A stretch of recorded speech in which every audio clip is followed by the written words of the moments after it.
Hello বন্ধুরা, আজ মেজনদের বাড়িতে সবার নিমন্ত্রণ ছিল দুপুরবেলা, তাই আমরা সবাই মিলে চলে এসেছি খাওয়া দাওয়া করতে। আর এই যে দেখো, ওরা এখনো বাড়িতে যায়নি, আমাদেরকে দেখে আবার দাঁড়িয়ে পড়েছিল। তা করে বর্মশাই শুয়ে পড়েছিল, আর এদিকে দেখো দুই ভাইতে কেমন মারপিট লেগেছে। আমরা সবাই মিলে আবার চলে যাচ্ছিলাম রুমে যে রেডি হয়ে আবার বেরিয়ে পড়বো মেলা দেখতে।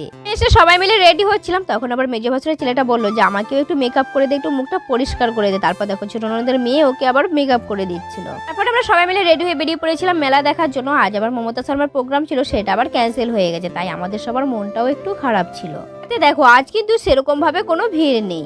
পরে আমরা সবাই মিলে চলে এসেছিলাম পাঁশকুড়ার চপ খেতে। আমার কাছে তো পাঁশকুড়ার চপ খেতে খুব ভালো লাগে, তোমাদের কার কার ভালো লাগে অবশ্যই কমেন্ট করে জানাবে। তারপরে অতনা সুবি দুজনে মিলে এসেছিল নাগরদোলায় চাপার জন্য টিকিটও কাটা হয়ে গেছিল। আর তখনই দেখলো যে উপর থেকে একটা নাট খুলে একটা লোকের মাথায় পড়ে গেছে, আর সেটা দেখে সঙ্গে সঙ্গে বলছে আর নাগরদোলায় তো চাপবো না। আর যেই নাট খুলে মাথায় পড়েছে তখনই দেখো পুলিশও সাথে সাথে চলে এসেছে, দিয়ে আবার লোকটাকে দেখছিল হয়তো হসপিটালে নিয়ে যাবে। তারপরে দেখো নাগরদোলাটা একদম পুরো ব্যান্ড করে দিয়েছে, মানে নাগরদোলা চালাতেই পারবে না। নাগরদোলায় চাপতে পারেনি বলে ওরা আবার এটা এসে চাপলো। এটার নাম কি আমি জানি না, তবে এটাতেও এত পরিমাণে ঘুরায় পুরো মাথা ঘুরে যাবে, মনে হবে একটার সাথে আর একটা ধাক্কা লেগে যাচ্ছে। ওটাতে চাপার পর তারপর ওরা দুজনে মিলে চলে এসেছিল নৌকোয় চাপার জন্য। আর এই নৌকোটা এত উঁচুতে নিয়ে যাচ্ছে যে যারা চাপছে তারাই চিৎকার করছে, তাই ভাবছি যে তোদের চাপার কি দরকার যদি এত চিৎকারই করিস। তারপরে আমরা চলে এসেছিলাম বিজয়লক্ষ্মীর প্রোগ্রাম দেখার জন্য। তোমাদের কার কার বিজয়লক্ষ্মীর প্রোগ্রাম ভালো লাগে অবশ্যই কমেন্ট করে জানাবে।